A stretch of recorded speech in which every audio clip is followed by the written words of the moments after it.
Wow, legend alarm on the podcast. We have the great honor and pleasure of welcoming the Haggerty family on the podcast. Ian, Diane, and their son Matthew. We talk about 30 plus years of their journey, going from the hippie weirdos to leading a movement in Western Australia and showing that you can absolutely farm regeneratively at scale, over 60,000 acres in this case, with deep regeneration. They regularly take on new land, but only if they can feel the land and feel that the land wants them and needs them to manage it. Basically, they don't really look or seek land, the land finds them. Often extremely degraded, which they bring back to life with their use of sheep who bring their gut microbiome to the new land and kickstart regeneration, followed by very well integrated annuals. And we talk about how fundamental it is to allow anything that wants to grow in a brittle environment. They don't have the luxury to talk about the concept of weeds. Anything that can stay green and alive with living roots in the soil, pumping out these roots exudates in the brutal hotness of their summer months is welcome. We talk about different water cycles they're influencing and how they affect local rainfall. And of course, we unpack the massive mindset shift that is fundamental in the regen transition. Vibrations, quantum agriculture, and rebuilding local supply webs, we cover it all. Enjoy. This is the Investing in Regenerative Agriculture and Food podcast, where we learn more on how to put money to work to regenerate soil, people, local communities, and ecosystems, while making an appropriate and fair return. This podcast series explores the key role of animals in the food and agriculture system of the future. This series is co-produced and supported by the Datamars Sustainability Foundation. Find out more on datamars.foundation or in the link below. So welcome to another episode. Today with the co-founders of the Natural Intelligence Farming, Ian, Diane, and their son Matthew. Welcome all. Thank you. Pleasure to be on. Absolute pleasure. And so we'll have four voices, including mine, on the podcast, which is always a pleasure, which might be a bit messy sometimes, but they're in the same room, so they can cut each other off or give each other an elbow when somebody has to take a question, which helps the coordination, because normally I'm pointing around to different screens, and of course people are not in the same position. I'm very much looking forward to this conversation. It's been many years, I would even say. I'm following your journey, and different people I've mentioned, you should absolutely have them on. In this case, I think Samantha did the introduction, so thank you for that. And I'm just curious to unpack your journey and your story, which you've told many different times. You've won big awards and things like that. So I'm sorry for repeating some things, but I hope I will give some interesting angles to it that others haven't done yet, or at least this is a different audience in that sense, and some might have learned about you already and some haven't. So just to start with, I'm not saying the beginning, but we always love to ask this question: why are you doing what you're doing? Why are you spending most of your waking hours on soil and in soil? In this case, we're going to talk a lot about microbes. Choose who wants to take it first. Like, what's the big draw to this massive topic, but also quite a niche topic, or at least there are easier topics out there to make a career? Well, I think the thing that drives me why we do what we do, and we all probably had a little bit of different answer on it, but we're food producers, not commodity producers. And I think with the health issues around the globe and the planetary boundaries that are happening around the globe, we can make a big difference if we actually really concentrate and work along with nature and produce the best quality that we can possibly do. Partly from my perspective, I had originally trained as an occupational therapist and was working in paediatrics, doing a lot of preschool preparedness and screening for childhood development going into kindergarten. And at that stage, this was 30 years ago, recognising that there was some difficulties and children weren't meeting some of the standardised points that they needed to. And so that was just a starting point of children not being physically ready for school as we would have expected.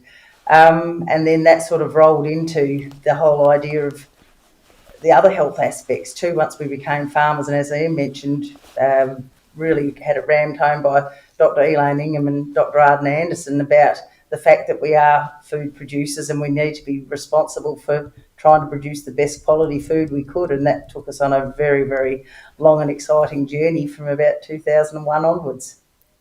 Yeah, Matthew, you don't have any options because you were born there. Exactly, yeah. I was born in 2002. Mum and Dad started down this journey in 2001. So for me, it's been my entire life. It's all I've ever really known.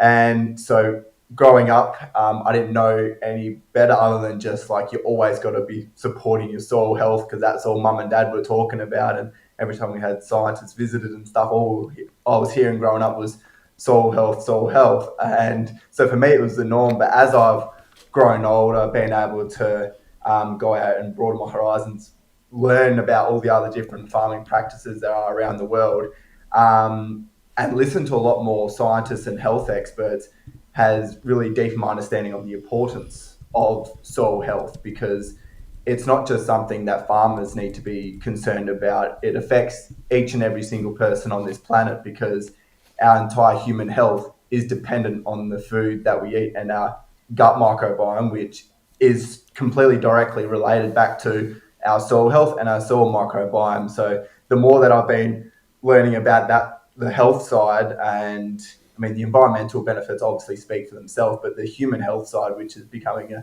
increasing issue in our world today, is just been giving me more and more motivation and passion to learn more about going right down that rabbit hole about soil health and how it interrelates to our human health, because that affects every single person. So I think what I failed to put in, my background was industrial agriculture. So, I've been brought up in the industrial agricultural systems with family farms. And so I know the gig on the other side, and starting, especially with my age, I saw the slowly increase of actually how the industrials just got more and more and more. So I think that was a big driver for us to, when we started farming, we're Di and I we look at it now, lucky enough not to actually inherit a farm. And you think, gee, that's a bit strange, thinking it's lucky not to inherit a farm. But what it did by starting out on our own is it allowed us to make our own decisions too. So we didn't have inheritance to really think to look after. We could actually make our own way. And I think many times in the early days when we first started investigating and trialing things and doing things, we'd sit around the kitchen table and say, oh, what's the worst that could happen? Oh, go broke. Yeah, oh, well, start up and go again. So I think it was a good, that gave us the freedom to do things differently. And it's fascinating. All of you three, of course, mention health, but also there was such a trigger at the beginning, like 30 years ago. I mean, now I'm not saying all we talk about is food as medicine and preventive medicine and the soil microbiome and the gut microbiome, but it's much more of a thing, or you are what your food ate. Of course, the book that came out 2-3 years ago. Back then, when you start, like, it feels like, but correct me if I'm wrong, that it was a driver then as well, especially with the children angle, of course, with you, Diana, but also that you were very aware that the soil health is deeply connected to gut health and thus human health. How is that to you? First of all, is that true? And second, were you very alone at that time, or did you easily find a tribe of people that was there as well, or were you, let's say, the weirdos in the corner? Definitely farming practices wise, but also to take human health so seriously. In Western Australia, I'd say we were fairly alone at that time. There was the odd people that we could catch up with that were trying to do different things as well, but it really meant that we actually spent every summer when we had school holidays, we'd pack the kids up and we'd head over to the eastern states of Australia, and we went to every state and just picked out whatever farmers we could find that were doing different stuff. And fortunately, along that way too, we bumped into some wonderful Australian scientists like Dr. Christine Jones and Walter Yenner and Dr. Martin Stapper and people like that in the early days that helped us understand that some of this stuff was real. We weren't just looking at the world with rose-coloured glasses, seeing what was going on, and that, there was science behind it too, and there was other farmers doing stuff. So we just asked them who was best to call in and see, and we went round and, shared a cup of tea over the table and had some great yarns. Must have been amazing holidays for you, Matthew, when you were maybe not so into it. Oh, again, we go to a farm. For me, it was right. Just going to go visit farmers all the time. So I was definitely always asking for a few days to go to like Wet and Wild or something like that, to go to a water park, which would be a lot more fun, because at that stage, I wasn't really, when I was, 5 or 6 years old, I wasn't quite aware of why mum and dad were visiting all these people. Of course, yeah. The norm for me, but I mean, now that I look back on it, I definitely have a lot of gratitude for those times, because I mean, a lot of those people are highly sought after people and legends of the regenerative movement around the world now. And, you know, for me to be able to spend time with them as a child, and now when I bump into them at a conference and stuff, and they go, "Oh, hey, Matty, how you going?" And they go, "I remember you when you came to the farm and you were 4," and things like that. I'm like, "Oh, okay, that's a good start." I remember years and years ago, I looked at the store. We were at a big farm tour. We were invited to go to inspect this big operation, and with a big group of people, and very well credentialed people, and it ended up with this big meal, this big banquet at the end, and everyone's sitting at the table dining, and Matty happened to be sitting right up at the head of the table with the lead person up there, and that person was actually our ex-Governor General, Major General Michael Jeffries, and he was the Governor General of Australia at the time, and he headed Saws for Life. And Mike tapped the wine glass, and everyone stopped, and Di and I were right down the other end of this massive big table. Mike does his introduction, a speech, which was really great. And we're all about to start eating again, and next thing I hear tap, tap, tap on the glass again, and it was Matthew. And I looked up. He was like, "Oh, that's fun." And yeah. Di and I were about to crawl under the table thinking, "Oh, gee, what's going to come out of his mouth?" And he made this speech about what he observed on this farm. We're just blown away, So it's amazing at what a young age, and what must just sink in if you're around it enough. Yeah, it's I think bringing children, we see that as well when we do so. It just changes the game or the tone. Many people lean into that. Like, of course, it's different. It's not for everyone. It's not for everyone, and that's absolutely fine. But it's really different if somebody, it's a different energy. And of course, you're not at a conference, you're on a farm, which changes the tone and energy in general. And just to give people a bit of an understanding of where you farm and what people, this is an mainly audio first medium podcast, what we could see or smell or touch and feel when we would be outside now. In the winter, obviously, we're recording this in July. And so just to walk the land a bit for us to see hectares-wise, acres-wise, what do we imagine now, 30 years down the line? Yeah, well, we're farming 60,000 acres, and we're 3 hours northeast of the city of Perth in Western Australia. So we're in July. Which is the most remote city on the world, yes, right? Yeah. So we farm right out, and we're virtually on the edge of, not far from our farm, the pastoral country starts. So that's just all the grazing pastoral lands, and that goes right away through to the north of Western Australia. So we're out on the edge of it in a fairly, what's classed as an isolated area, and it's a brittle environment, probably around that 200 mil rainfall. We get numbers of years where it's well under that, and some really good years where it's above that. It's we're in July now. This year, for example, has been so far until now extremely dry year. We haven't had any rain. Rain didn't start until the end of the first week in June. So we've sown about 13,000 hectares of crops and multi-species cover crops, and that all went in the ground dry. And we've received rain in June. We've got about 40 mil in June, and had about 10 mil so far in July, is it? Yeah, so no, we're really happy. Everything's green and coming up and looking good. As far as the landscape goes, it's very broad and undulating. We're very fortunate. There's some high spots. We have some magnificent views around the property, but a mixture of soil types, some nice deep clay loams in places, but then some very shallow rocky country that's had a lot of wind and water erosion in the past. So rebuilding topsoil there has been very interesting, but it's progressing beautifully, and as a result of that, getting a lot more resilient plant base there. So plants that are active in summer and winter, and they do get going very quickly. So even though it was only the end of first week in June that we got the rain, we've now got very good cover and fresh green growth across the whole property, going really well. So it's looking pretty good at the moment, and just about to start the wildflower season, so that'll make it look even better.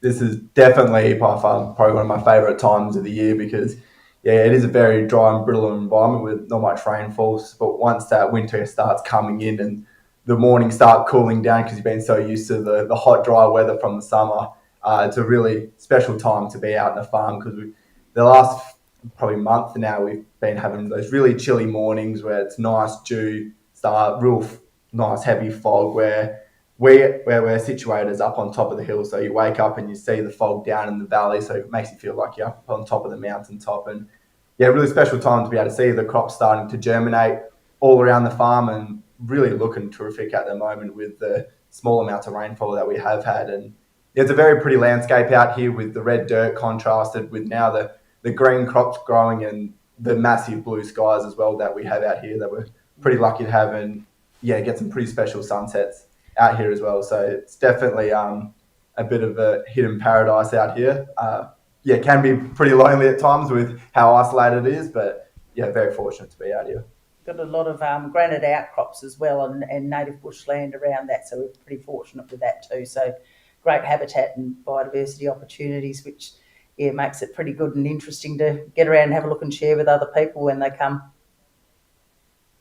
Yeah, I see an amazing sunset and a picture, and I think a harvest combine or something behind you, but I see the sunset. Yeah. And just to describe a bit your operation, you've said you started basically from zero. You started farming not on let's say inherited land, but on land you bought yourself, and then steadily been growing. Is it safe to say that you've taken on, let's say, not the easiest lands there are and easiest soils in that sense, and had to figure out a way to really regenerate at the core because it was so degenerated over a lifetime and more probably? In the beginning, absolutely. We would virtually take on land that a lot of people didn't really want. There was a couple of real estate agents that would approach us when they had trouble leasing properties, and they'd ask if we would go and take them on. So, yeah, there's been times where we've been spread over 15 or 16 different properties at one time.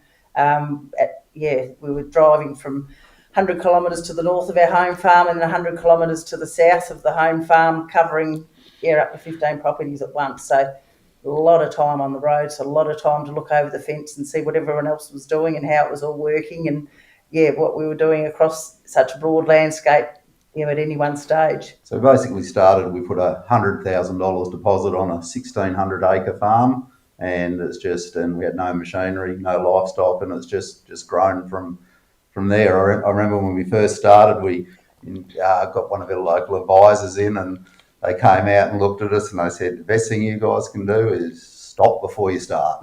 You're wasting your time, too small, haven't got a home. And we said, oh, great, thanks, that's the encouragement we need. And so how long did it take before you start sort of figuring out processes and practices that you start seeing to work, that you also give you the confidence to take on other properties and the other leases, let's say? Like what was that first period like of really figuring this out and coming up with models and things that actually work, and recipes almost? Of course, there are no recipes, it's all context specific. And how much did you have to rely on others across the country to okay, we have this context, how do we even farm something if advisors say it's too small and too difficult? It's pretty amazing really that we did persist like we did, because we got really inspired in 2001 by wanting to really shoulder up to the responsibility of being food producers and doing the best we could to make sure that we were getting the best quality outcomes. Then in 2002 we had the biggest drought that had been on record. So we had no animals on the property. We had to put them all on adjustment, and we didn't harvest any crop at all. We had one paddock that had enough seed on it to potentially harvest. As Ian pulled into the paddock, the knife broke on the header. While he was retrieving a new part, a series of tornadoes, which was absolutely out of the world. We don't have those come through our areas, actually blew the crop away. So we got back with the part and there was no crop to harvest anyway. So that was a big hit, but fortunately the bank stuck with us and we were still very enthused about what we were planning to do. We just kept on at it. For some reason, whether we're stubborn or stupid, I don't know, but we just kept going. I remember in those early days, they were fairly hard.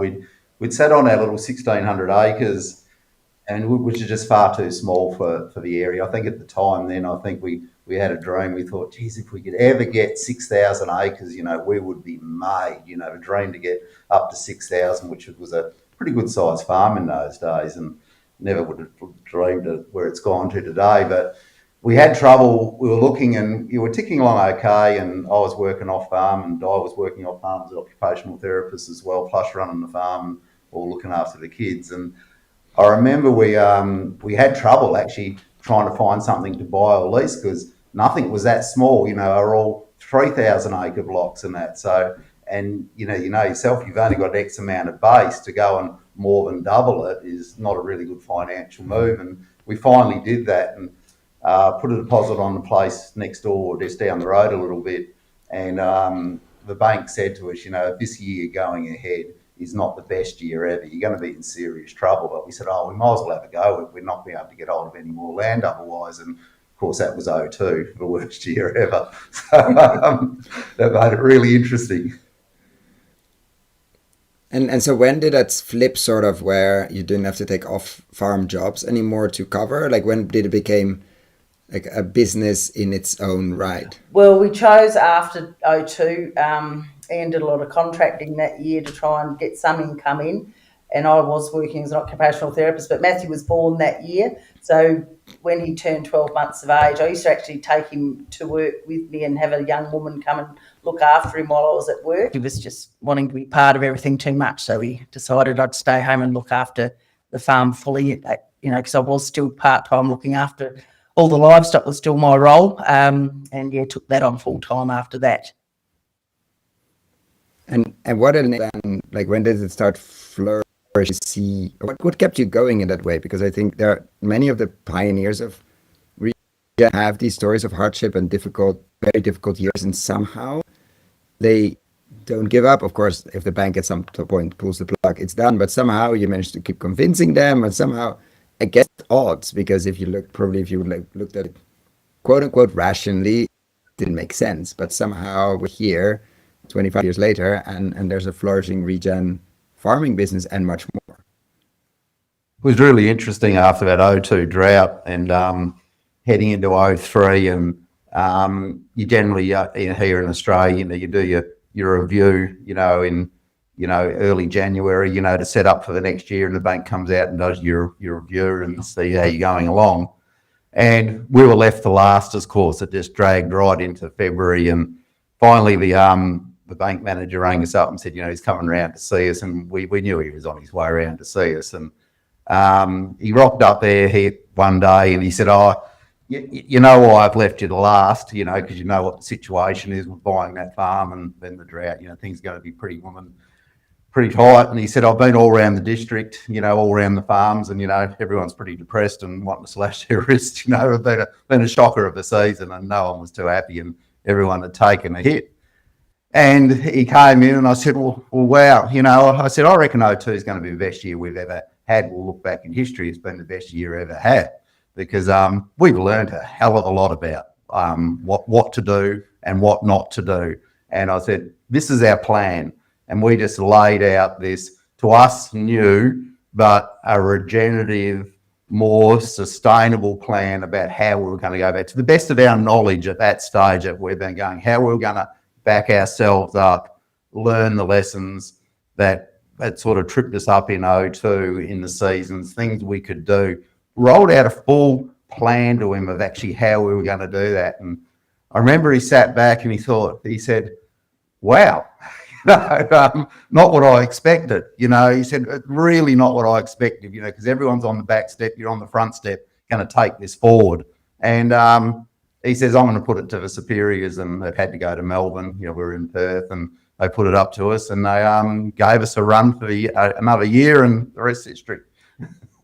I think in those days too, it wasn't even termed regenerative. No. It was called biological farming as such. But I guess what kept us going, the livestock responded very well, even though we did things like stop drenching and stop grain feeding and all those kind of things, which were fairly typical practice with merino sheep and so forth, and we stopped mulesing and all that sort of thing, and just saw the animals flourish as well. And then with Ian on the cropping side, he took out the really harsh synthetic fertiliser. We're still using the synthetic fertilisers in the start, but we made them into more soil friendly ones, but dropped out insecticides and fungicides straight away, and the crops didn't really suffer. And we're thinking, okay, well, there's something in this, because you would told previously, your understanding was you needed to have all these things, all these synthetic inputs going on for things to work. And when we found that we took them away, it didn't all just fall in a heap. So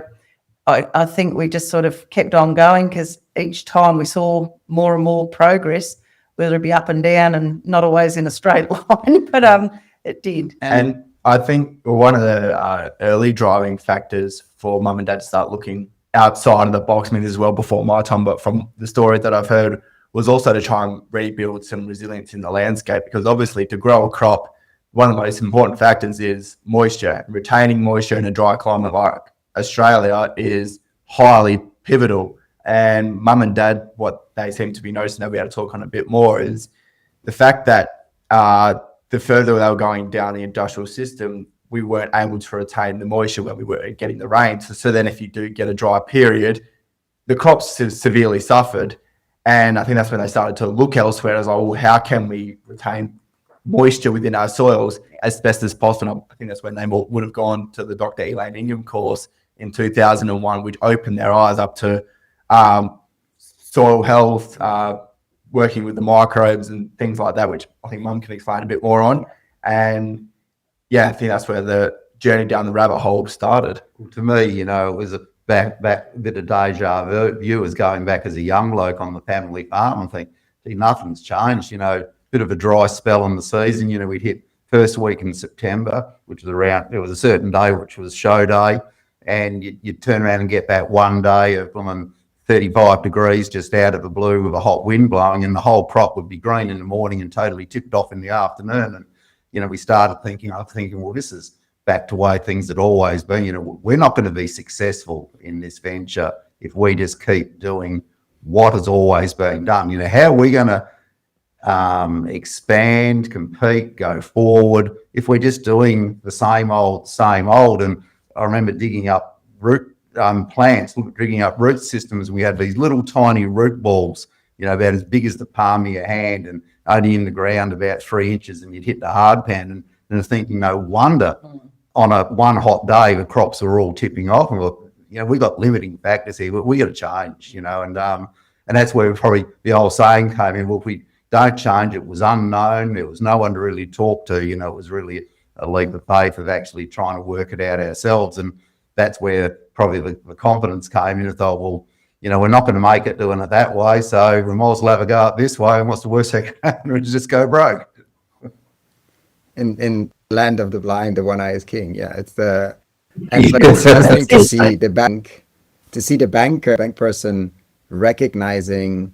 I mean, of course, after having toured all the other farms that are in trouble just as much as yours, without a plan. Probably the plan there was and is in some cases still hope for a better year in terms of climate, but not feeling or sensing or feeling the agency of there's something you can do, like what you said, Matthew, about whatever comes in terms of rain, or talk about it because you're actually influencing that as well.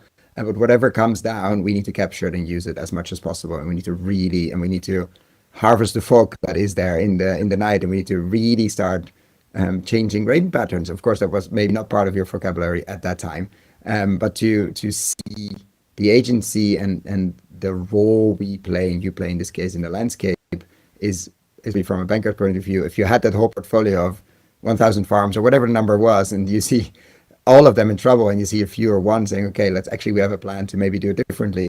Unless you just write off the whole group and say, okay, this whole region doesn't work anymore because of changes, or you sort of make an investment in innovation. I think that's maybe how he sold it at some point.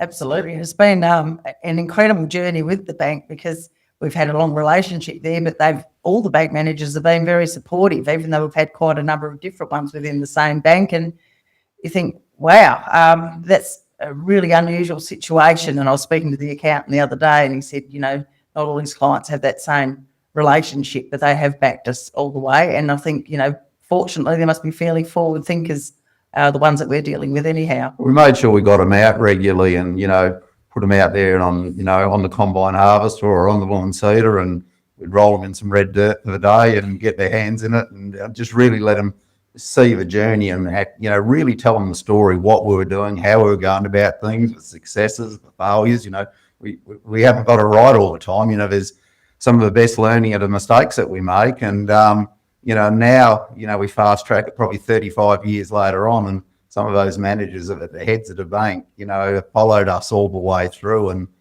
we've had tremendous support. It's been a great relationship, which is funny to say sometimes when you're talking farming with banking, but it's been a great relationship.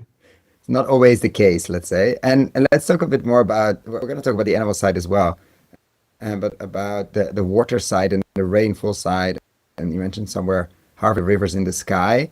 How is that tune sort of almost the attention and the attitude towards rainfall, which of course is a huge thing in your part of the world, but it's not just waiting for it and hope that it falls. And it's not even just waiting for it and hoping it falls and make sure it falls in a place where it can be absorbed, but it's actually a much more direct relationship. Like you're influencing the rainfall. You've said it in different places.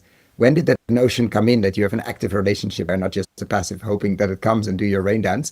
And then of course have the soil ready to absorb it. Like, do you remember how that relationship almost changed, that knowledge changed?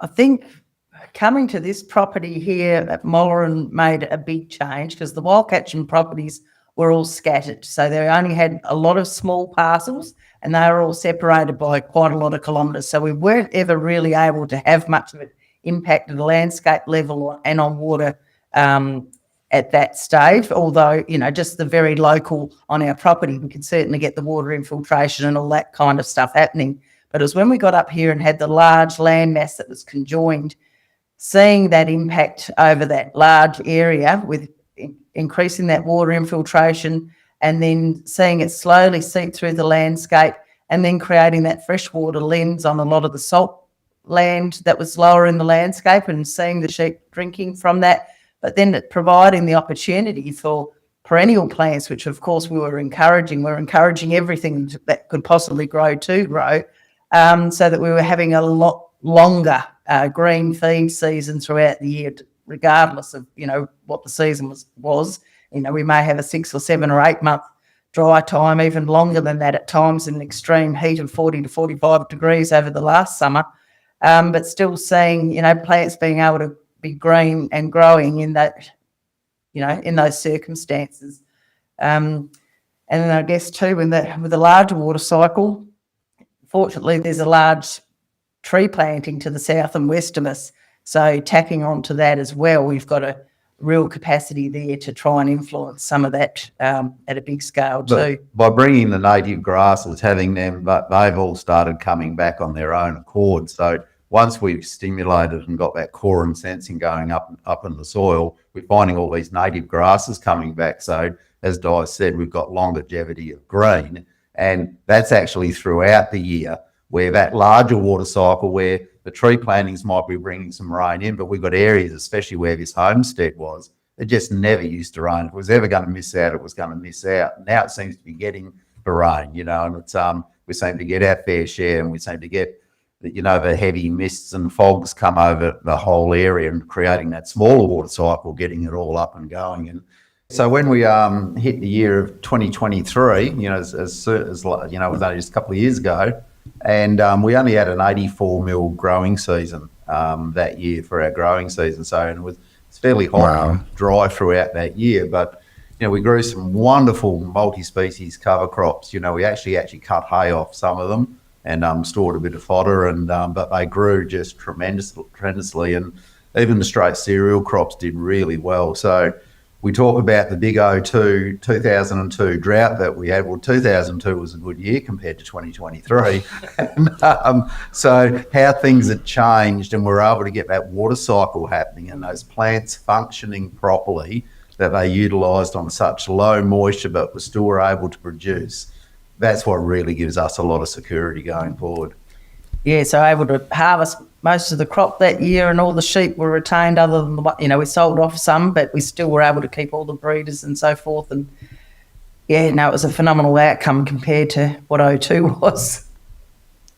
Yeah, and how important has that message, of course we had Walter Jenner on the show, and has that message of water cycles change, not the message, let's say the conversation around water cycles, that we have an influence not only on destroying, but actually restoring, and how to do that. Of course, you talked about it before, saying we never had a large enough plots, let's say, together to actually start seeing that. Because if you have a lot of individual smaller plots, you need to be lucky they're in the right places, let's say, to see that influence. How has that conversation been in a place like Australia, where water is so important and where you have the giants like Walter and others? Has that conversation been starting to get more mainstream? I'm asking because I don't see it yet so much in Europe or US or other places. Like, this is becoming a thing. Like, look, we are part of the water cycle, we're a keystone species, and we actually can restore quite a bit and have quite a bit of influence on the positive side. I don't think it's out there enough mainstream. We've been very privileged to have people like Walter to, explain some of these scientific ways about it. I remember Walter sitting down here and explaining about the rivers in the sky, and he said, there's rivers up there, equal to water flows of what's going down the Amazon, just up there in the atmosphere that are flowing through. And he says, if you can get your bacterial aerosols off the right native grasses, well, and going up into that atmosphere and actually starting to capture some of that coming down. He said, Has that changed your farming practices? Those kind of conversations, like actively, like, how do I pull down, or how do I influence, or how do I trigger, let's say, the rivers in the sky? Has that changed your farming practices? Very much so, and I guess that's the whole idea of the longevity of grain. So whatever's growing out there green all year round is good. So you're not out there spraying them. Oh, I feel like we're going into a wheat discussion. This is well, I mean, that's where it does look funny, doesn't it, from other farmers driving by. So why have they got all that stuff out across the paddocks in the summer, where typically they would all be sprayed out to supposedly conserve moisture, but actually, one, they're drawing moisture into the soil, but building that whole, soil sponge again, so that you've got that longevity of being able to hold moisture. So, yeah, no, it's a completely different way of looking at things, and that's why it does look a bit strange to others looking over the fence. It's just very much changing, not having that scarcity mindset anymore, realising that there is water in abundance, so we need to be able to work with it and maintain it and retain it as best as possible.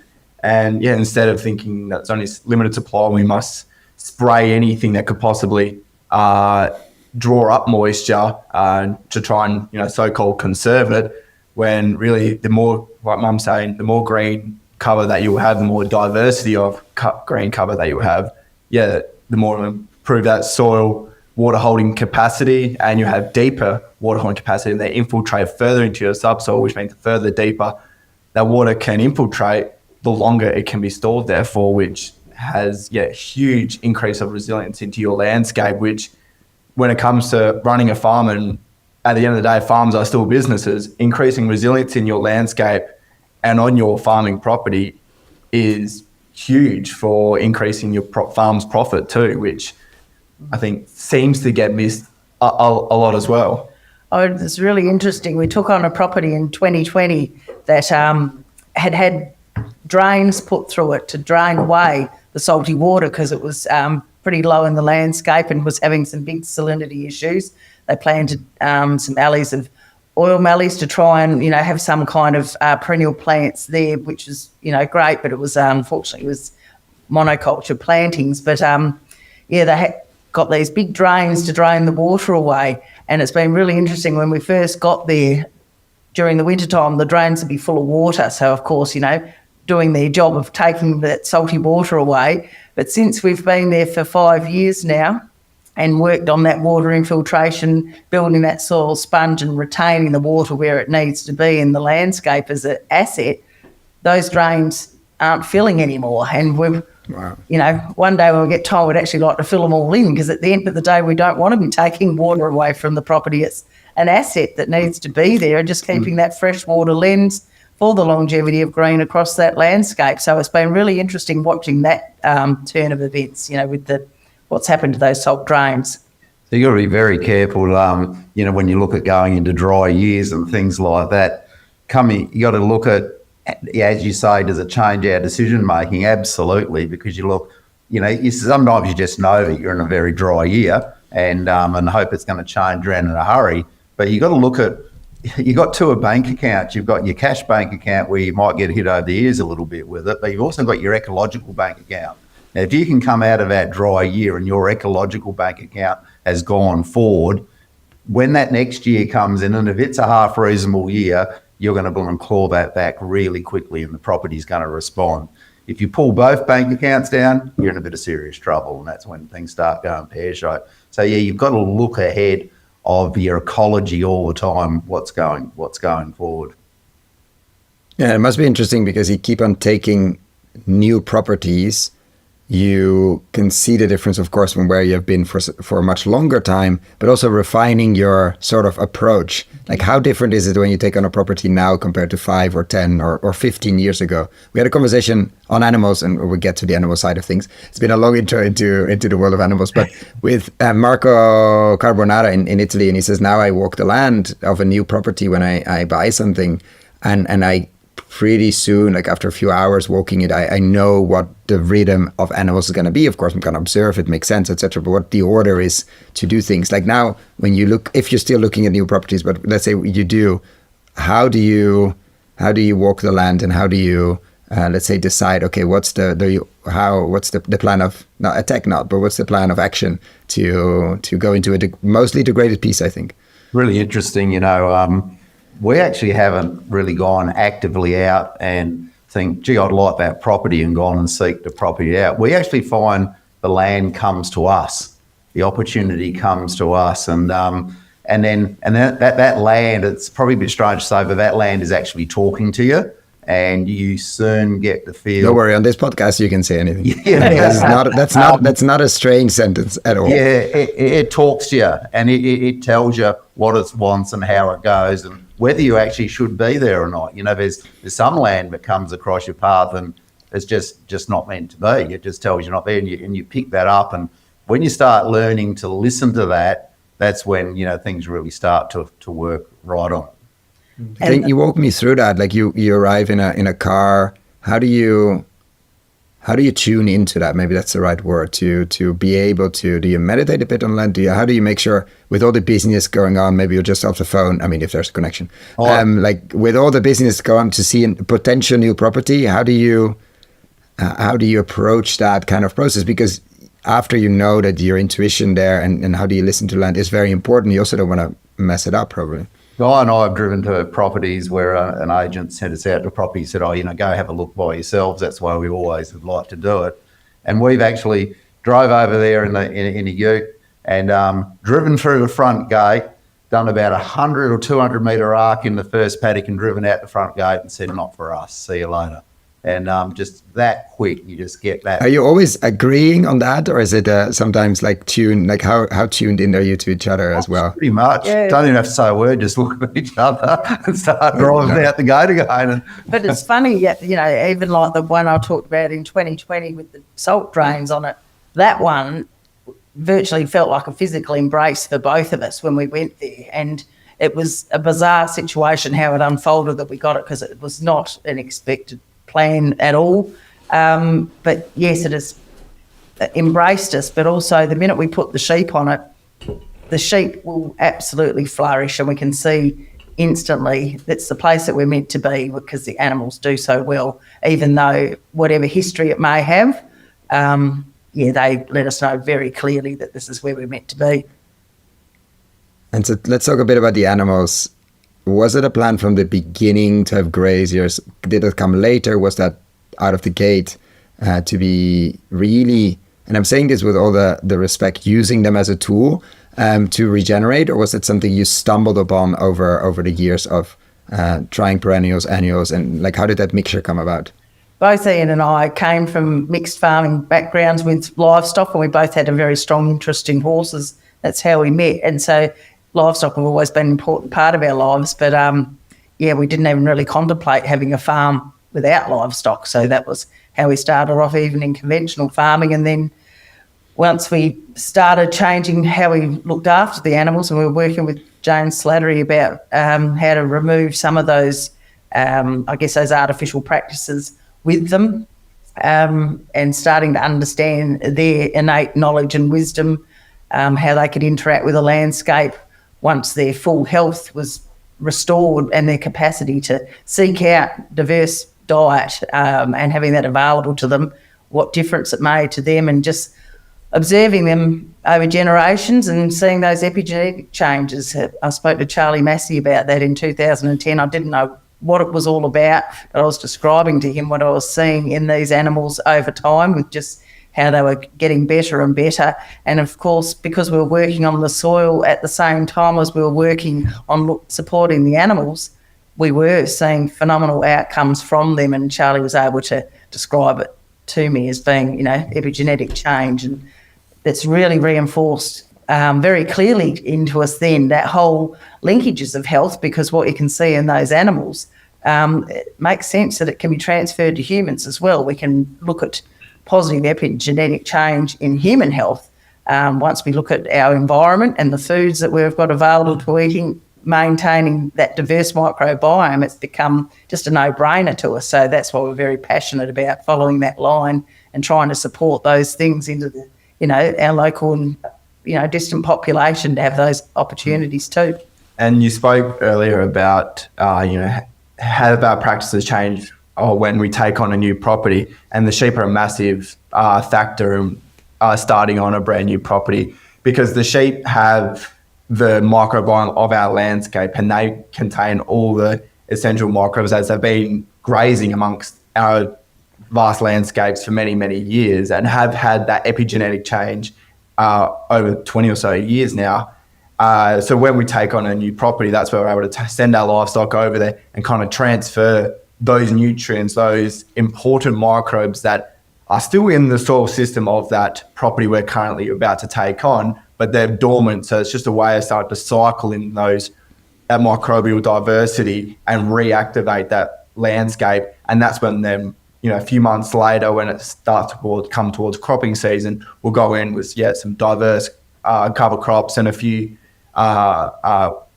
wheat crops as well and things like that. And really, that's when this landscape starts to invigorate. And a lot of people always come to us and ask, and they go, do you transition a property when you take on a new one? Will you go back and buy some nitrogen and things like that and transition it because it's been in the industrial system for so long with all the chemicals under the sun used on it and plenty of artificial fertilizers? But no, every time we've taken on property, it's just been completely cold turkey. Just gone in with our entire system, cut out all artificial fertilizers completely, and just with what we've been doing for 20 years, and I'm yet to see a property go backwards or still lacking yield. The last few properties just absolutely performed, even in that first year, as good as any other farm that we've got, which has just been really rewarding to see.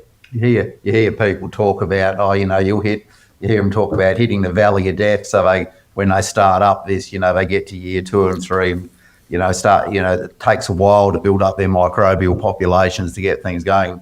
And honestly, we've never really experienced that. I think being really in tune with those animals and really using those animals to their fullest of their ability is the difference that makes that work. And also, I think the difference that makes that work is the people on country as well. It's all the people. It's the whole attitude. It's a whole positive attitude. No one's got any doubt. We're not good at doing trials. We just do a whole lot, and so we don't have any doubt. So everyone is there positively going along. The intent's right. I think that's got a major part of it as you get into the really deep side of it. And so I think over the years we've had actually people try to mimic action for action what we do and not have it quite work. And what the difference has been is that probably square foot of real estate between your ears. It's and that whole attitude side of it. Being In tune with your landscape, I think, is a really vital factor for someone if they want to go down a regenerative pathway, because us as humans, we vibrate at a certain frequency, and if we can become in tune with the frequency of our landscape, so we can have massive impact, and that's when you can really get in touch. And there's a lot of science in the quantum science starting to come out to that's roughly trying to explain it, but you can really feel it happen when you are really take a step back out of your own personal ego and really get in touch with that landscape and see what that landscape is asking from you, and not what can you put upon that landscape yourself. But this isn't like anything new that we've kind of come up with. our indigenous cultures around the world have been operating this way for, in Australia, 60,000 years, where they've been being in tune in the right frequency with their landscape and working in harmony with their landscape. It's only within the last 200 years that, I guess, as the world industrialized, we've moved away from that, especially the Western world. We've really separated ourselves from nature and kind of started fighting against nature instead of working in harmony with it. Yeah, I think that's where Jane helped us a lot there too, and as we worked together and talked together, we became very good friends. The whole approach to farming here for us is one based on love, respect and gratitude, and I'd also like to put in humility there and reciprocity, I guess, because at the end of the day, we have learnt so much by all the other organisms within our environment, and we've realised that we are just partakers. We are not the leaders by any means, and that's been the most exciting part, just seeing all the other parts of our ecosystem do their bit and, the miracles that occur as a result of that. So, yeah, it's something we're pretty, privileged to achieve. So one of the things that we're very aware of is in this kind of operation, as I said, we put in 13,000 hectares of crop, multi-species cover crops and things. And so that takes a lot of big machinery as well that we use to do that. So you've got to be very careful when you're working with the most basic forms of nature. That big machinery, you can be sitting in $1 million tractor with 16 satellites connected to it and 3 computer screens up there. And you can actually be in an air-conditioned, climate-controlled cab, listen to a podcast, which would be really good. But I didn't want to say it, but I hoped you were going there, yeah. But you can get out of actually what's actually happening on the ground when you're towing a 70-foot bar doing 25 hectares an hour or something like that. It's about using those modern tools of trade to the best of our ability, so using all the modern stuff, but bringing it back to the most basic forms of natural land management, And when I see a photo of Rachel, one of the girls that works with us, and she's really good, 22-year-old, and there's this massive seeding rig stopped, and probably to the tune of $1,000 an hour, and there she is shifting some little plover eggs and a mother plover because it was in the way of this seeding rig, and that's what we love to see, that person out there taking the care of the nature, even though you're using those other tools of trade, and those things will really make it work and make it worthwhile. Working to use the modern technology of the world, but also to be able to still use it in its most basic form to work with the function of our ecosystem, our landscape that's been around for hundreds of millions of years. Humans would like to talk about the brilliant technology advancements that we have made in the last couple hundred years, but nothing will ever come close to the technological advancements that our ecosystem and our soil microbiome has developed over hundreds of millions of years. There's no way we'll ever catch up to that sort of intelligence. So in any way possible that we can reconnect with that and harness that intelligence to be able to produce premium food, fibre and beverage for our population to consume, our beverage produce that we as humans have been evolved to consume. We haven't been evolved to consume these highly modified products that we seem to get a fair bit of these days, which no wonder we're getting so many negative health impacts around our population because of it. We haven't been designed to consume that, but if we can go back and produce food the way nature has evolved for food to be produced and utilize those natural systems, it's going to have a major impact on our human health as well, because we've been evolved for millions of years to consume in that food in that manner. Yeah, I think but it's fascinating to hear that. You must have heard it many times, but from an operation at that scale, that technology advancement, that this is not, with all respect, a small market garden where everything can be done by hand, which we also need massive, many of those. We need also technology there to make that life easier and better. But this is by all means a relatively industrialized, whatever that word means, but in terms of machinery operation. But what you said before, I think is such a powerful point of humility in humility is also very powerful, but humility of we are part of nature and not commanding it, and it's really being in tune with, that sort of seems to set many, I'm always wondering if that's sort of a basic screen question to ask as a screening, like, do you think you're part of nature or do we control it? And if people are like, it means they didn't think about it, and probably that's a sort of, it's a pass, let's say, from an investment point of view, or from any kind of, like when you visit other farmers, do you tune into that very quickly if they're in the control versus, let's say, emergent mindset? Is that something, or anyway, if you would be going, you would assume that they're in the emergent mindset more than they are in control? Is that something that triggers you, or you'll be able to filter quite quickly now, just as you're in tune in the land, to think, okay, we need to be here or not?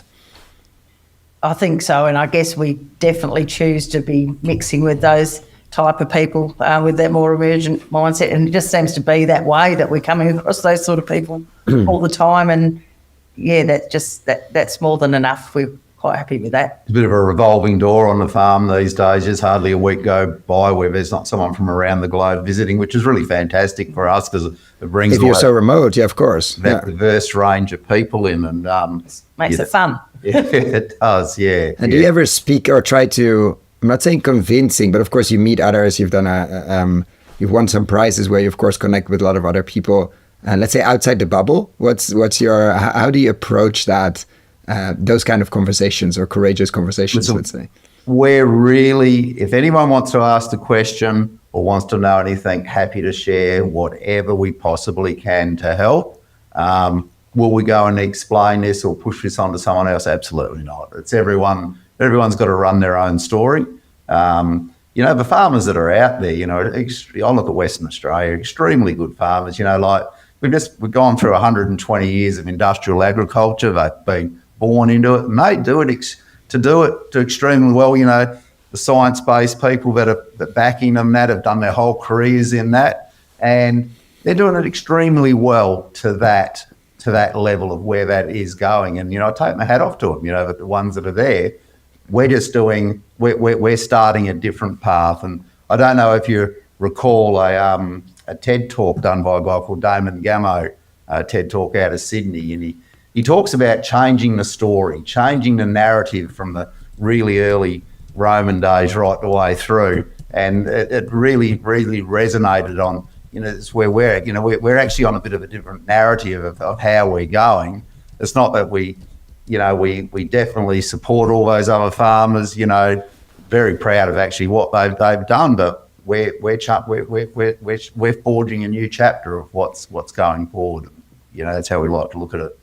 I guess a lot of the time too, we're mixing with people from all parts of the community, and they seem to be coming up with questions, but with a lot of gratitude too, because a lot of them don't necessarily have those linkages with farms and how food's produced anymore. And when they hear those conversations, they just think, wow, and they're just very appreciative that, there's farmers out there trying to make that difference in how their food is grown, how their environment's looked after, how the biodiversity is supported. And, we get a lot of people coming forward and, wanting to share that understanding and learn more as a result of that. So that's a great thing, and what we're trying to do is work with the wider community for people that don't really know much about farming at all.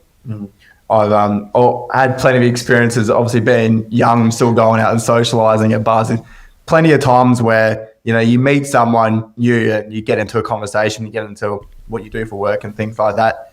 And the amount of times I tell them I'm a farmer, but, do more of I try and put it simply, I do like a sustainable type of farming, and they go, oh, okay. And you pique their interest a bit about it, because they go, okay, because they're so used to hearing, that farming's negative when it comes to the sustainability side. So when I say I do a sustainable way of farming, they go, oh, okay, that's quite interesting. And they start asking a few more questions. I go into kind of explaining what we do in a shortened version, and it really empowers a lot of people. They are quite amazed and love to hear that this is actually occurring, not only in the world, but also in their backyard. And all of a sudden, and then instantly they're asking, okay, where can I get this produce? This is great. How do I follow along? Because I think they see it as a way of hope and a way of future for their country, but also their own health. What's really encouraged us as of lately, you know, we spent a week in Canberra in February, and mixing with all different professionals from different angles of careers, and a lot in the medical profession and professors and researchers and that. And it was really humbling, the amount of them that were coming to us and saying, thank you for doing what you do. And they're saying in our medical profession, they were all trying to find cures and remedies for all different diseases that might be hitting them at all different angles, you know, from MMD to Parkinson's to Alzheimer's to everything. And they're saying the sheer fact is we are being hit with a tsunami, a tidal wave of ill health.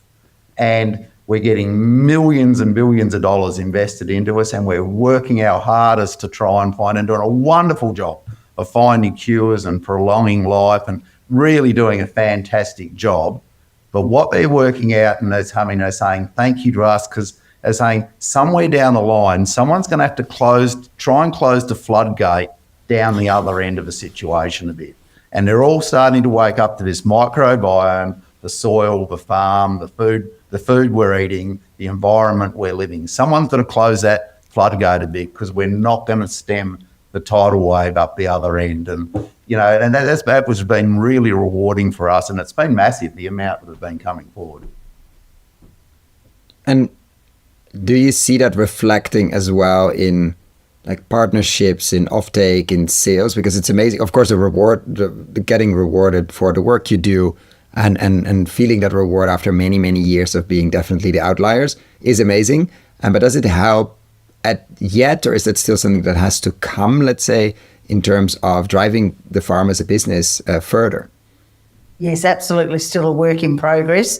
We've got lots of big and wonderful plans, but yeah, certainly building on those partnerships, because I think I said to someone the other day, it takes a village to actually make a village, because it does take more people coming together to want the things to make it all happen as a community, because that's how it needs to be. We need to come together as a community to ensure that the right things can happen and change, because we have got systems in place that have become very comfortable and familiar, but they're not really working for us as a population, and nor are they necessarily working for our planet's future either. So we do need to do a reset and come together, work together.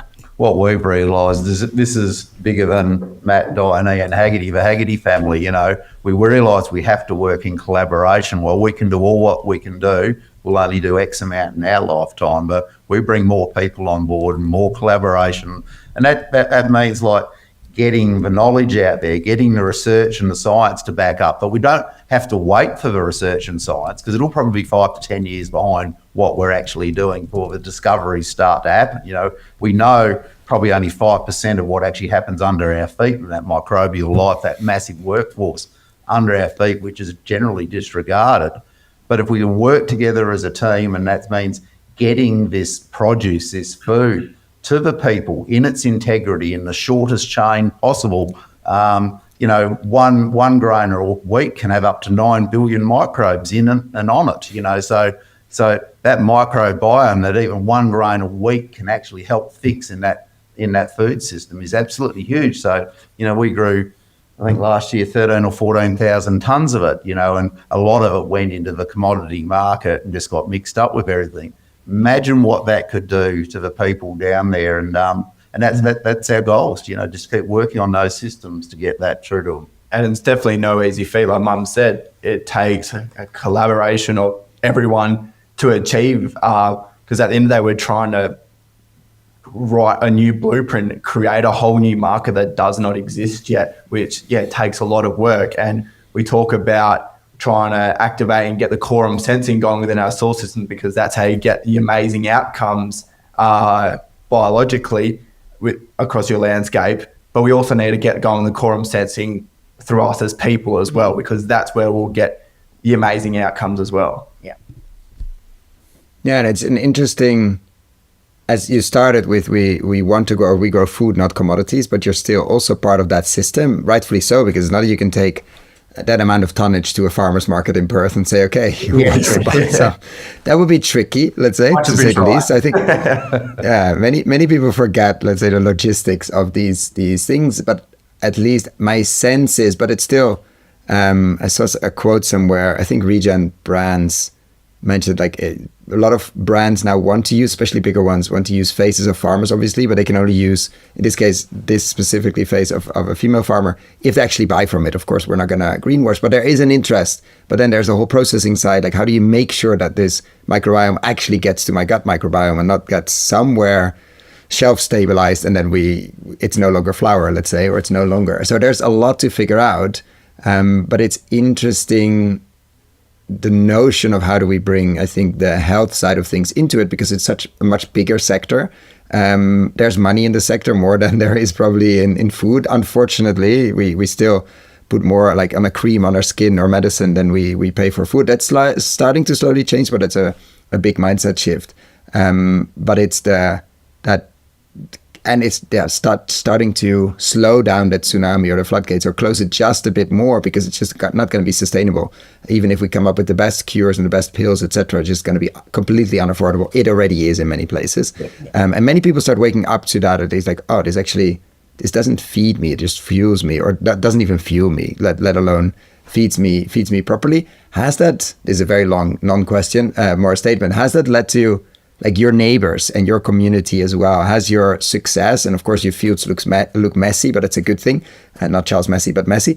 Has it led to more, let's say, like-minded, closer to you, around you, that have been starting to join you on that journey? Of course, their own journey, but at least to not discard you as, oh, those are those hippies down the corner. I think it's an interesting one. Probably the least people your influence you hear around the globe is probably the people sometimes in your backyard, because you don't go there to a certain degree. We're probably more recognised in the eastern states of Australia, and also around the globe. Maybe globally as well. Yeah. Which is, many pioneers have that. It's not a unique feat, I think, if you because you look for your tribe and you don't find it nearby, probably. Yeah, but people around us really respect us, and they're great people because they just see what we do, and they do show interest, but they're on that. They're farming to a system, and it's being successful at this stage. And you just don't, because you mix with these people, you just don't really go there. But you go up. Di and I did a Canadian speaking throughout Canada. I was speaking to her in northern US last year, August of last year. It's great. You can just go for it. You can go as deep into quantum agriculture as you want to go, and they will resonate. But there is more and more local people that are coming forward more frequently and doing more their own work on their own property, and feeling confident that there is a path that they can, follow in their own modified way, which is good. And you're seeing more and more of that. Yeah. It's slowly becoming less of the weird hippie thing that it once was. I mean, for me growing up, for many, many years, I'd cop a lot of crap for being the weird, hippie, organic, just any type of insult under the sun to have it go on me, because... It's a miracle you're still there. Yeah, that's you didn't run away. Yeah, exactly. One of the only farmers in the country doing something completely different and going against the grain from everyone else. So, yeah, definitely copped a little bit growing up. But as the years have gone on, is slowly, there's obviously still your odd few and you're always going to get them, but I've noticed that narrative starting to change a little bit. And instead of approaching with, oh, you guys are just bloody crazy out there, going, okay, they actually see that there obviously is science behind it, that it obviously does work. They still don't quite understand it fully themselves, but the flywheel is slowly starting to turn, and there's a very slow change. Like, I've had many conversations with friends who, when we first met, they thought, we're off our heads. And after a few years of, just being mates and having many, many conversations and many arguments as well, and just explaining what we do, and they've gone and done their own reading in their own time, and they've come back to me and said, actually, what you guys doing is pretty bloody smart out there. Don't understand it. I'm not sure how you guys are making it work out here. obviously, because all they've known is the industrialized system, but they go, but good on you for giving it a go and trying something different, which, I thought that was pretty massive because it was completely massive change from what I grew up listening to. And I think, a bit of a proof's been in the pudding. We supply a couple of bakeries down in the city, and they're very popular, and people are really loving it. They're generally sold out. And so I think a lot of that's, really taken. I think we've got beer on tap now at one of the outlets, and, that's gone really successful. So, it's really starting to take. And I think the new generation of Matthew's age, it might have been away to university, they're coming back with a different lens to the older fellas, and they're looking for these things. So it is really encouraging to see that there is change, and that was probably one of our things as well. Like I agree. I think on the globe, that the most farmers that are small farmers on 2 hectares or 1 hectare or something like that, doing wonderful jobs, and we've had people say to us, well, why do you do out here like you do at such a big scale? And we thought, well, this is where it's got to be proven too. Why all those farmers do all this very well on these small scale and do an excellent job, and then can sell their produce out at their front gate or they're closer to a big city, while the big corporate scale operations out there going mental with their ploughing and doing all these things was going to affect their environment if they're closer in on the coastline or somewhere as well. We've actually got to be able to prove that it can be done on the big scale as well, similarly on the small scale. And so we've actually been able to achieve that to a large extent. And now what we've got to achieve is actually getting, like you said, that volume of produce, you don't carry it in the wheelbarrow, down to market and to the people. Yeah, so I think ever since Mum and Dad started, it wasn't initially the plan, but it kind of became the plan of, trying to prove that it is possible to be in a regenerative system or a natural intelligence farming system, which is what we do, and be able to do it at scale, because that's the first argument that everyone comes up to. Oh, that's great. Yeah, do it on your small property, but it's not possible for us at a large scale. You can't do it. But, Mum and Dad, and we've been able to prove that it is possible and you can have amazing outcomes from it. But I think now where we're kind of transitioning is to, well, what's our next goal? How can we have the next biggest impact, and where's the next big problem that we're facing is the market.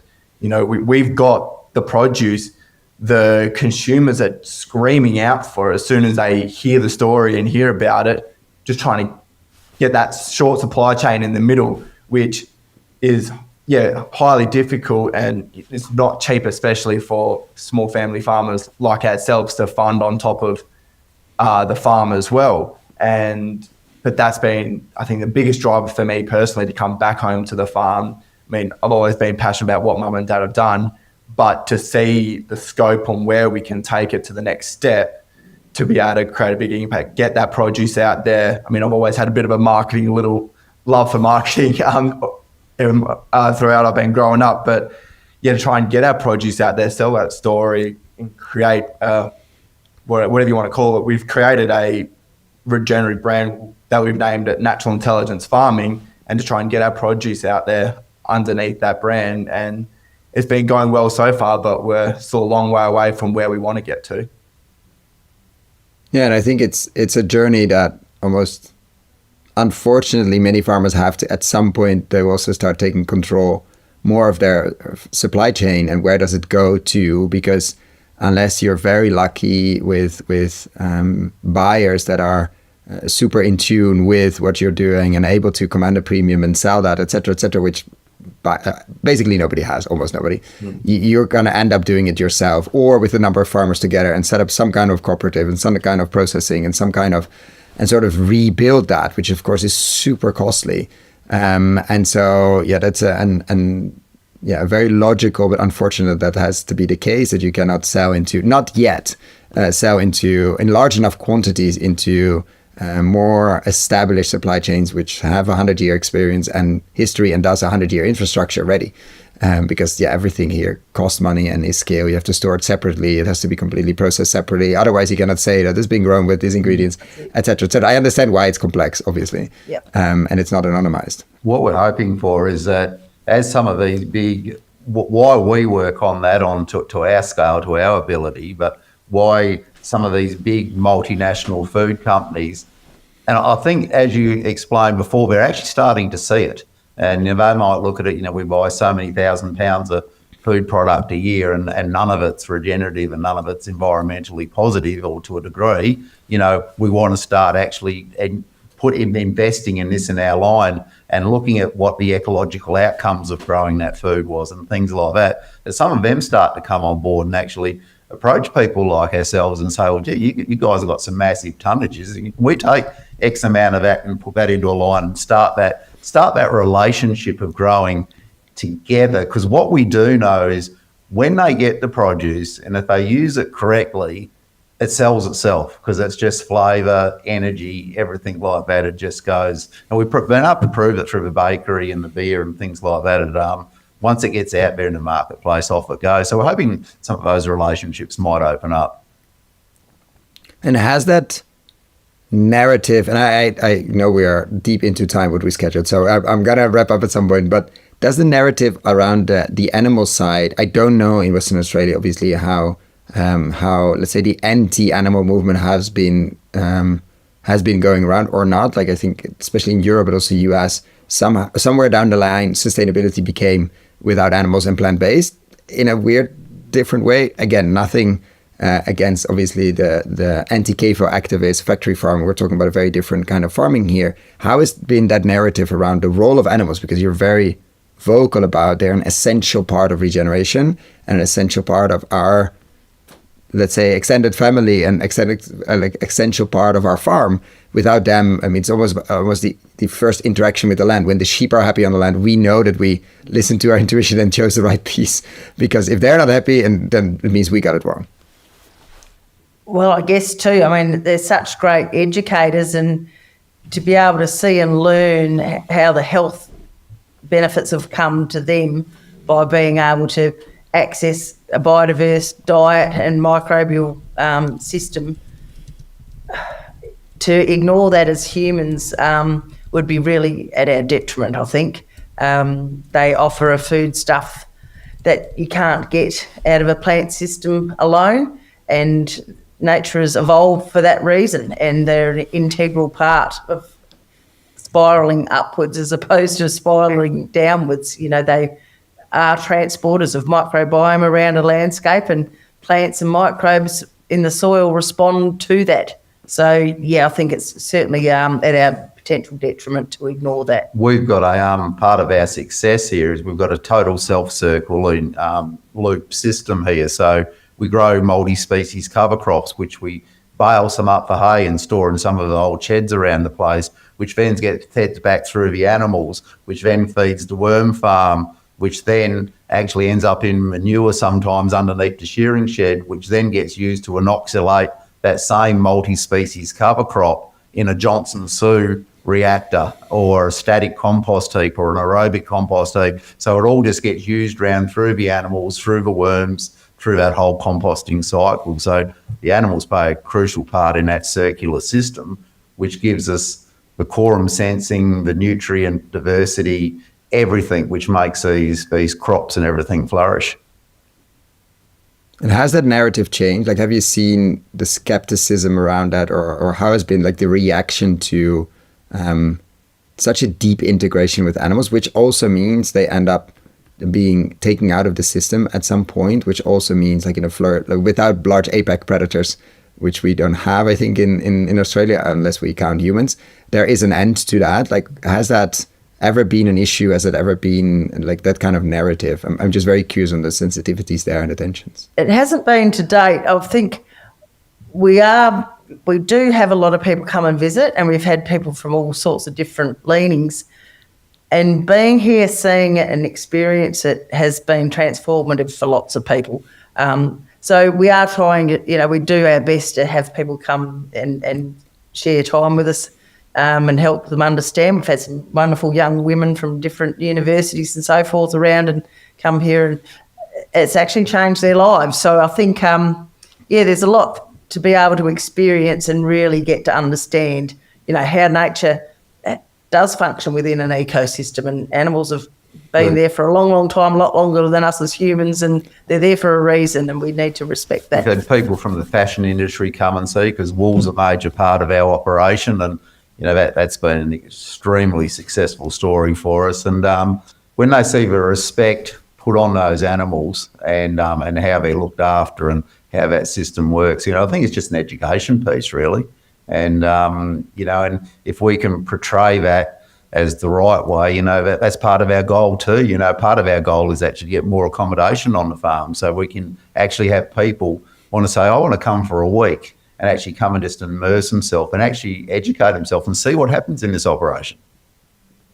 Yeah, it would be fascinating. But I want to be conscious of your time as well. We have, safely say, probably 1,000 other rabbit holes to go into, from the wool side of things to microbes, to Johnson Sue, to a lot of other things, but that we'll keep that for another time. I want to end with a few questions we always like to ask as well. And let's say you have that accommodation and we bring a group of investors, let's say people working in quite remotely, in that sense, remote, like disconnected from farming, but interested in farming and agriculture, people working in finance.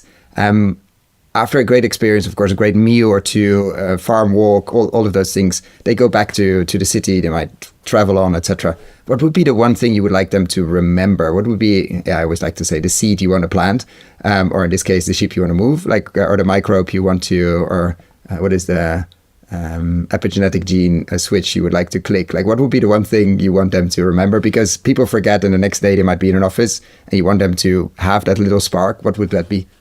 I'd like them to remember that there's an opportunity there for them to actually play a role in what we're doing. Just because we're the land managers at the moment, and we don't really have a total bent on the ownership module sort of thing, because I think land is everyone's land, and it's so that they, even though they go back to their city life, can play a role, and that role can be is actually, how do we get that food to the people? How do we help assist to get that and actually get involved? And they can play a massive, important part, because they've probably got a greater knowledge at marketing, the whole, those other type of systems. At the end of the day, we're farmers, and that's where that collaboration comes in. And collab, as we say in online world, the collab. Yeah.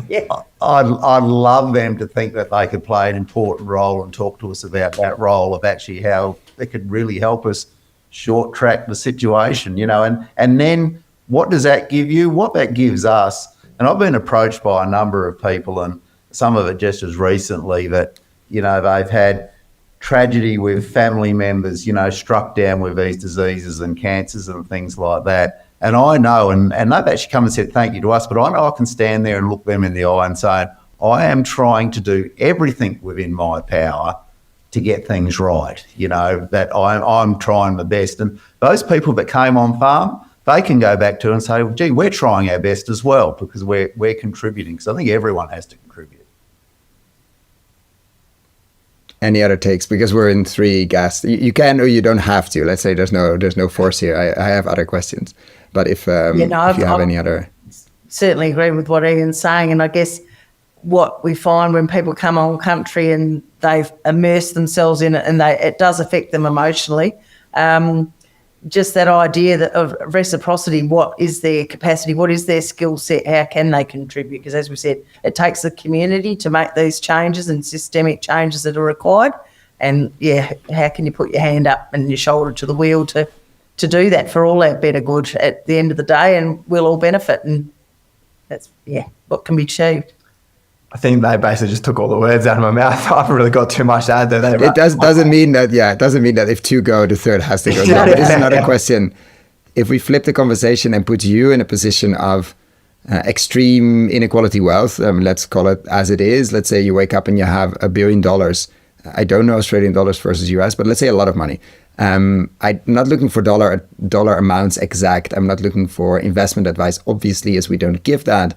But I'm looking for priorities. Like, where would you put big buckets of, if suddenly financial resources at least would be basically unlimited, where would you, and the 3 of you, you can decide how to take this one, where would you focus? Matty? Me personally, I mean, we've kind of been talking about it throughout the podcast so far, and for me, which is my passion, my leaning is trying to build markets.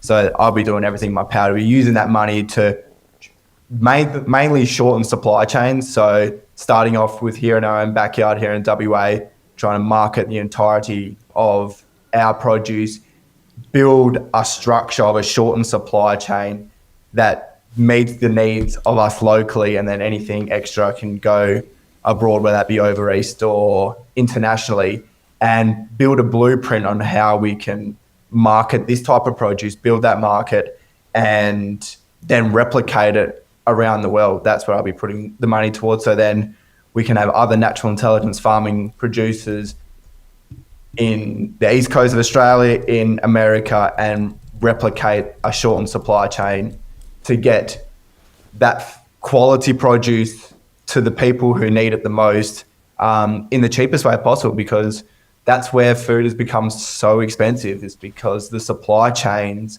is just beyond a joke these days. It's just ridiculous how far things are traveling, and so it's adding so much cost, which then is taken back from the farm, and the farmer's getting pennies on the dollar for what the hard work that they're putting into their landscape and to produce.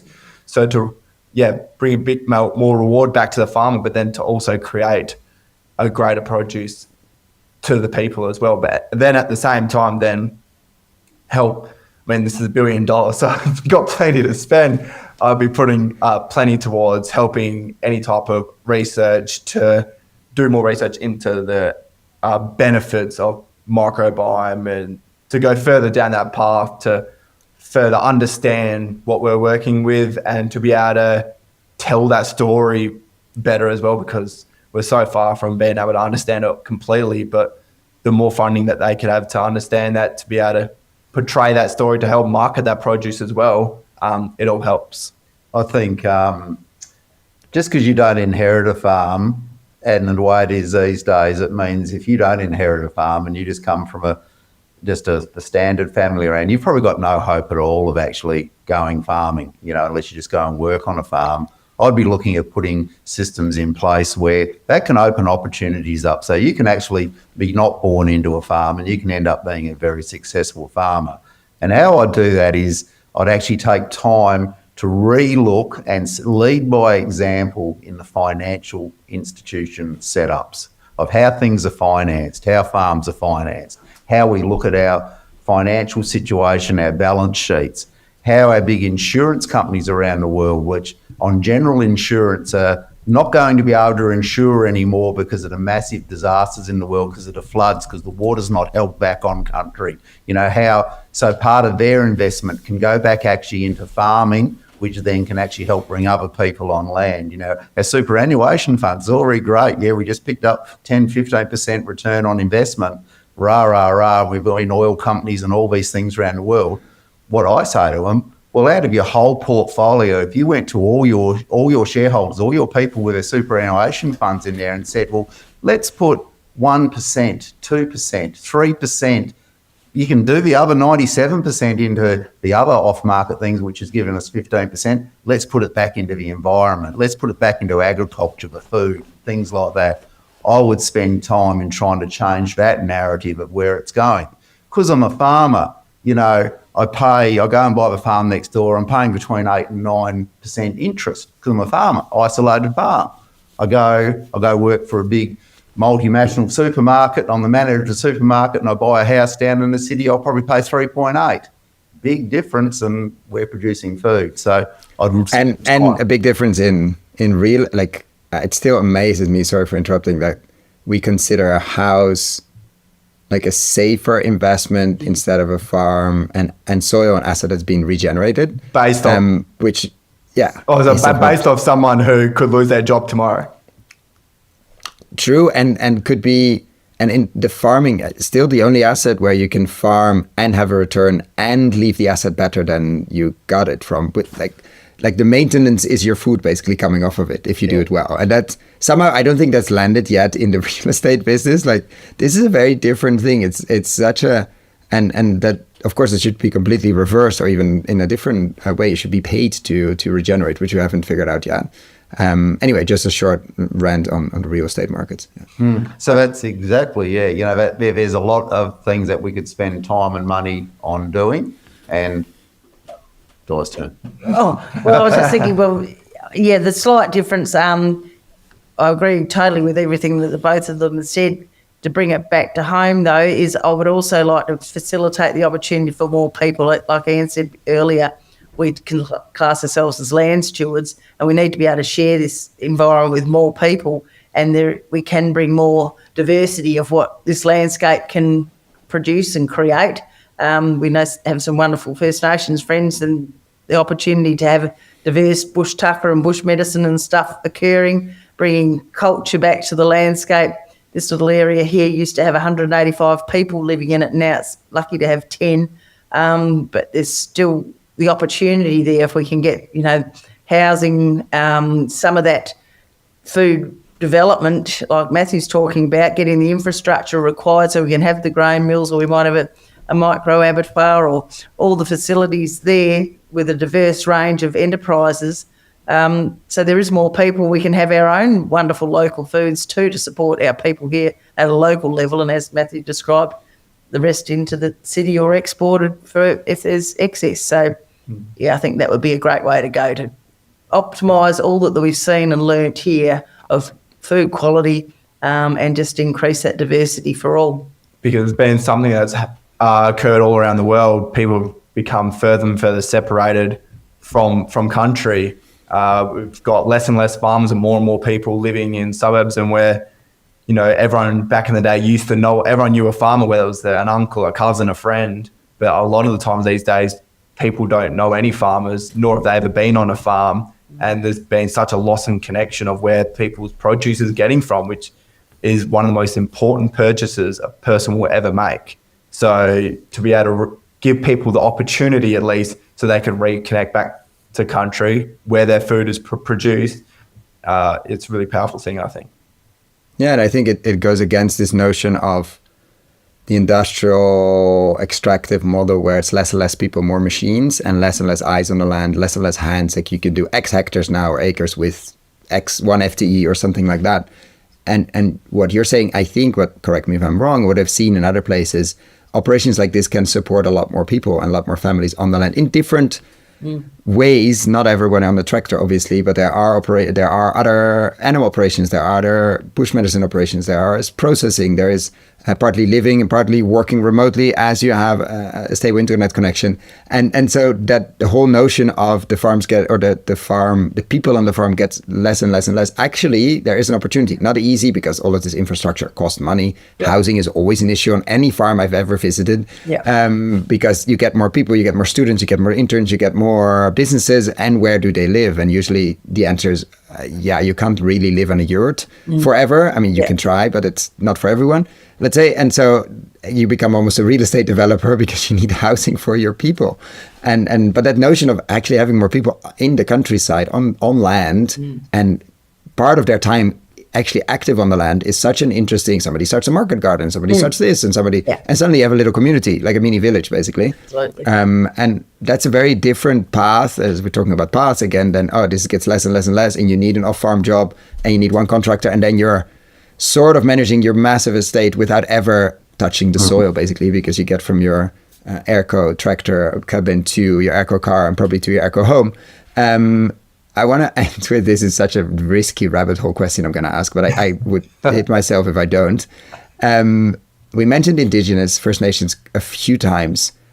How has that relationship been, and how much has that been of an influence or of a guiding North Star? Like, what has that been? Because I think Australia is special in that compared to Europe, where we have those connections, but very differently compared to US, of course, where it's in a very different setting. I think Australia is quite special in that regard. So I would kick myself if I didn't ask the question. Absolute. It's been a huge part of it, really, especially for me. Before we, how we said we put back in 1994 deposit on that small property. I spent a number of years up in the Kimberley of Western Australia, and we had a fuel business that we took on up there and started off, and we had over 100 Aboriginal communities, isolated communities on our books, and I spent a lot of time with First Nations elders. Really lucky at that stage. I was in my early 20s, they were in their 80s, the really old guys, 80s, 90s, and it really had an influence, massive influence, and to this day that still does pay a large influence. If you'd like to comment on that, Di.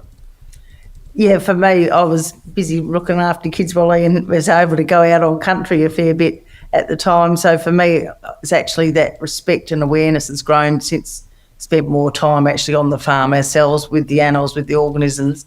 And then as you understand, you know, your position, I guess, within that natural world, and then you look at what our First Nations people, how they've been for tens of thousands of years and their integration with their landscape, just the respect and admiration for what they are and how they've lived, and culturally, that's something we're really wanting to embrace and go forward with as we progress, because we think they're all critical parts for furthering our own understanding and our own capacity as humans to be learning off the people that have had, you know, the longest culture, continuous culture in the world. And, you know, we're very fortunate to have some close relationships and wanting to further our, you know, growth through that. You know, we've had some wonderful people out, and, you know, we've walked song lines with them on this property where people didn't know that they were there, and they're there, and we've walked these song lines and seen these different things in the landscape, and